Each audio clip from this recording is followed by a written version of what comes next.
What are some of the most mind-blowing statistics that you've come across that show just how addicted people are to the internet porn? Well, I don't have the numbers off the top of my head. I documented it in the book, The Porn Myth. But certainly this is a growing epidemic. Obviously, pornography is enjoyable. It makes people feel good. It's sort of becoming the drug of choice.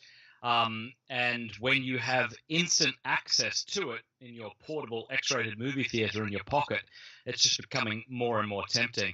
As far as stats, as far as age is concerned, at one point it seemed like 12 was the age that young people were stumbling across pornography. Now it appears to be more like between 8 and 12, which seems to make sense. You know, when I was a kid, things with screens like we didn't have computers, but like whatever. You had to get those little baseball games or the Sega Mega Drive or the Nintendo. These things didn't access the internet, whereas today pretty much everything accesses the internet that has a screen. And if that accesses the internet, it accesses porn, and so people are becoming addicted earlier and earlier, and it's sort of starting their porn careers at a very young age.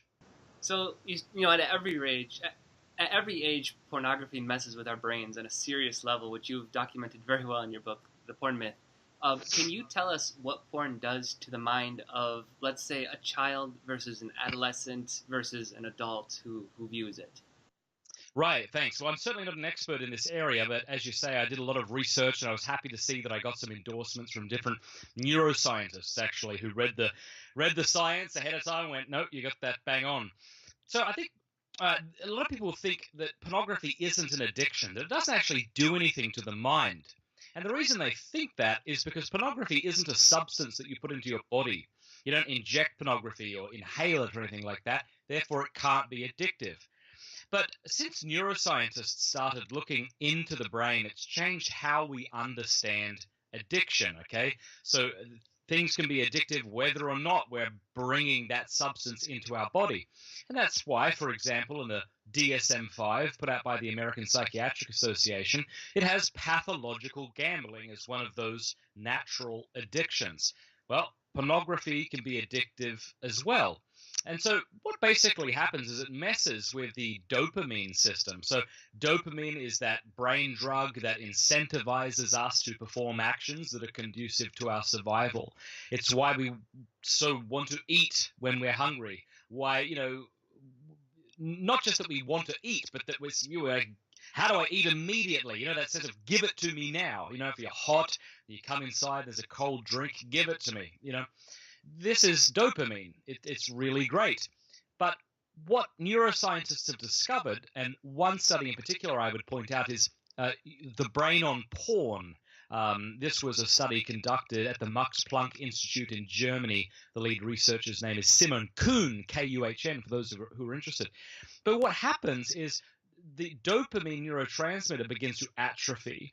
The center of our brain, it's called the nucleus accumbens, that receives this dopamine, is now in a state of dopamine craving. And so what happens is you need more of that drug, whatever that drug is, to have the same effect. And so you can only imagine what that does to a child's brain or an adolescent brain whose brain hasn't even fully developed. As a feedback of sorts, neuroscientists such as neurosurgeon Donald L. Hilton, who's written a lot about this, says that the frontal lobes, that's the managerial center of the brain, which plays a key role, of course, in making decisions and thinking through the consequences, that these actually begin to shrink. You can actually see this on fMRI scans. They begin to atrophy themselves, so that people begin to exhibit a constellation of behaviors not unlike those who've had severe head trauma, say in a car accident or something, because the same damage has occurred. And so people in that state can act on impulse without thinking through the consequences. They can be more emotional and these sorts of things. Now, let me just close with some good news. The brain is plastic. I don't mean that it's made of polyethylene, but I mean it's constantly rewiring and remolding and making new connections. This is something that we didn't realize say, I don't know, 20 or 30 years ago, but we're beginning to realize this more and more. It's what neuroscience call neuroplasticity. And so there can be this sort of somewhat healing that takes place in the brain. The dopamine system can restore itself, and so that's good news. There's a lot of overlap between what you're saying here and a lot in the book that I wrote in Detached, and how there's these dopamine hits that we receive whenever we access the internet in general, whether or not we're looking at porn or whether we're on our social media or even just playing a video game. There's these dopamine hits that you constantly cash in, and you get these behavioral addictions to your screens that can really cause an issue with your brain makeup. But can you tell us a little bit more about how the increase in porn viewership through the use of mobile devices has changed the way we see our relationships with one another, especially those who we're dating or if we're already married? So how does viewing porn affect those relationships? Yeah. I like to ask people, like, what's the most sacred sort of human action? And put aside religion for a moment, because you might say reception of the Holy Eucharist, which indeed is the most sacred action. But I mean, if you could point to just sort of like a natural human action, like what would be the most sacred? If anything is sacred, what would it be? And I think even secular people would admit that it's probably sex, because washing the dishes doesn't seem to be it. Maybe breastfeeding could come close, but it seems like that action of let's just say a man and a woman coming together, where the possibility for new life is a real possibility, that if anything was sacred, that's sacred. And so when you profane what is most sacred among humans, bad things happen.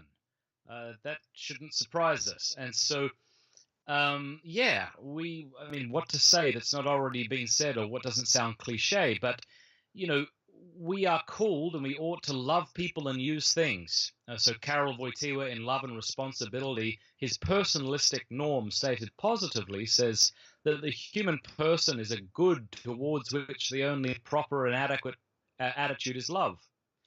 Well, what's contrary to love? Well, in Love and Responsibility, he says, well, one way of thinking of it is use. Because if I love someone, I want what's best for them for their sake.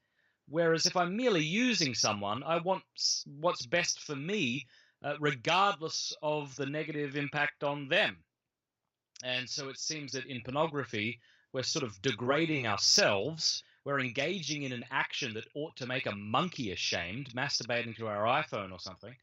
And we're kind of educating ourselves about sex. We're learning something about sex, namely that it might be violent, that it's promiscuous, that it's not sacred, not beautiful.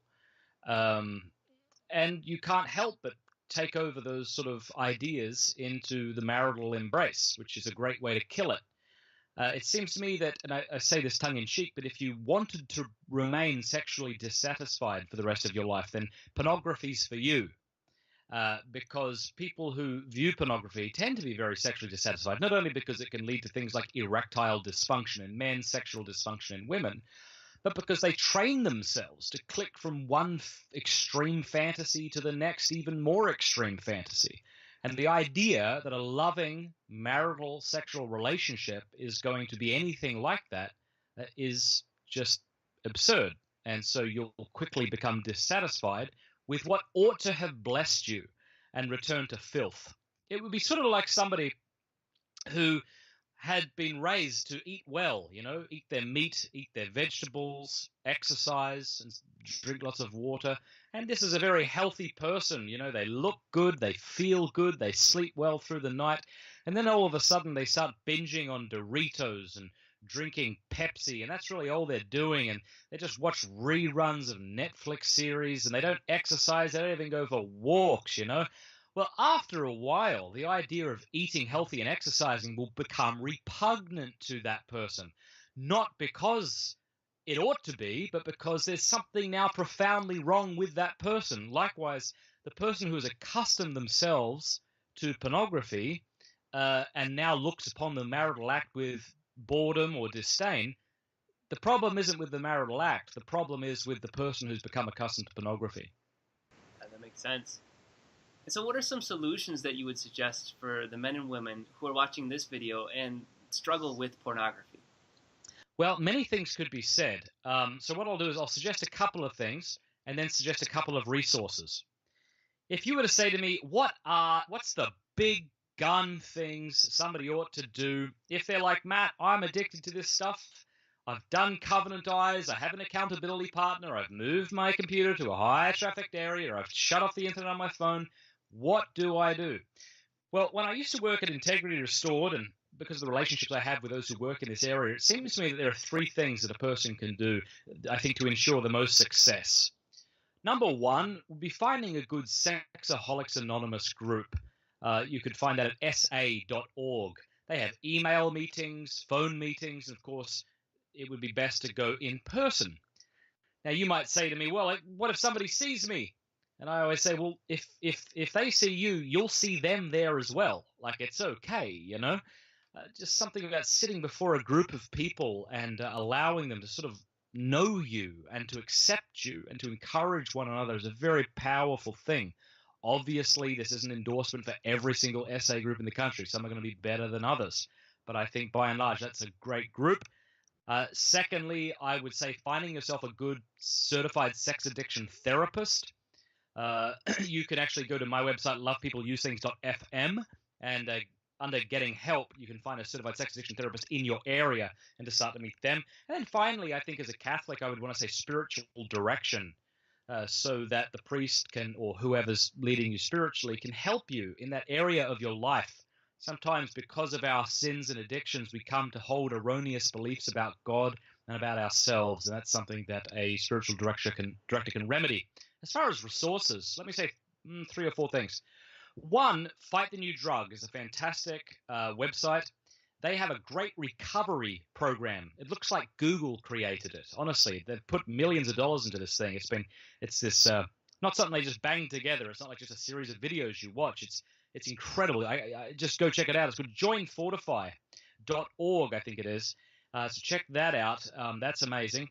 I would also say my book, The Porn Myth, would be a good place to start if you want to educate yourselves about the destructive nature of porn. You can get it on Audible as well. But I have a heck of a lot of footnotes in the book that you miss on the Audible thing. But the upshot is you don't have to walk around with a book that says porn on the front cover. So, hey, choose which one you want. And then finally, I think I'd suggest the app that I helped create with Life Team called Victory. We just released a brand new version a couple of months ago, and this will track your progress. It has a counter on it, so you see how many days you've been free of porn. You get trophies and badges when you kind of exceed your, a week free, 2 weeks free. You can check in. There's a little journal there. You can find accountability partners, send prayer requests to them over the app. It's very intuitive, and it's completely free. So those would be a few resources I'd recommend.